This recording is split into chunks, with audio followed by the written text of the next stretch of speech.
আসসালামু আলাইকুম সবাইকে। আরেকটা নতুন ভিডিও নিয়ে চলে আসলাম আপনাদের মাঝে। আজকে চলে আসলাম আমাদের বাঙালি থেকে আদিবাসী ডিস্টেন্স কেমন এটা আপনাদের দেখাতে। অর্থাৎ আমাদের এলাকায়, পাশের এলাকায় একটা ত্রিপুরা পাড়া আছে বা আদিবাসী নৃগোষ্ঠী বসবাস করে। আজকে চলে আসলাম আপনাদেরকে ওনাদের এলাকাতে একটু পর্যবেক্ষণ করে দেখাতে, ওনাদের বসবাস কেমন, কী আসু বিষয়ে কেমন থাকে। চলেন শুরু করা যাক। আমাদের জায়গাটা একটু দেখা। এই যে আমি একটু আমাদের জায়গাটা দেখাই। এই যে এখানে দেখা যাচ্ছে ওই টিনগুলো, এটা হচ্ছে বাঙালিরা এখানে রেখে আসছি। আর এই যে আর হচ্ছে এই জায়গাটা আছে না, এই পাড়াটা হচ্ছে ত্রিপুরা পাড়া, যাকে বলে আদিবাসী, আমরা যাকে বলি আদিবাসীরা এখানে থাকে। আমরা আজকে আপনাদেরকে নিয়ে যাবো আদিবাসীরা কোথায় থাকে, কীভাবে থাকে। চলেন দেখে আসি।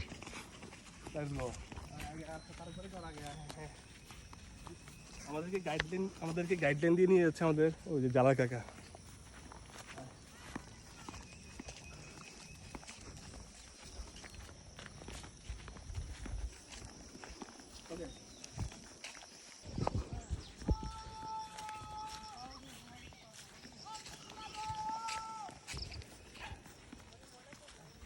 কেমন আছো তোমরা?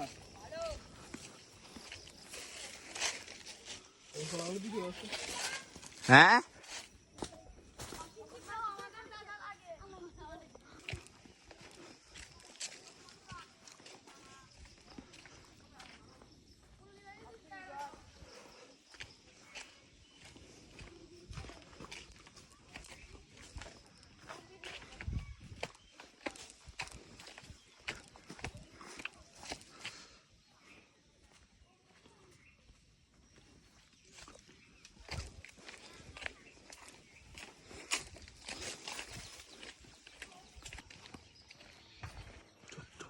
একটা সময় ছিল যখন এখানকার ছেলেরা মেয়েরা আমাদের এলাকায় গিয়ে ওইখানে স্কুল ছিল, এখানে পড়ালেখা করতো, কিন্তু এখন তারা তাদের নিজস্ব অর্থায়নে বা গভর্নমেন্টের অর্থায়নে নিজেরাই স্কুল করে দিয়েছে।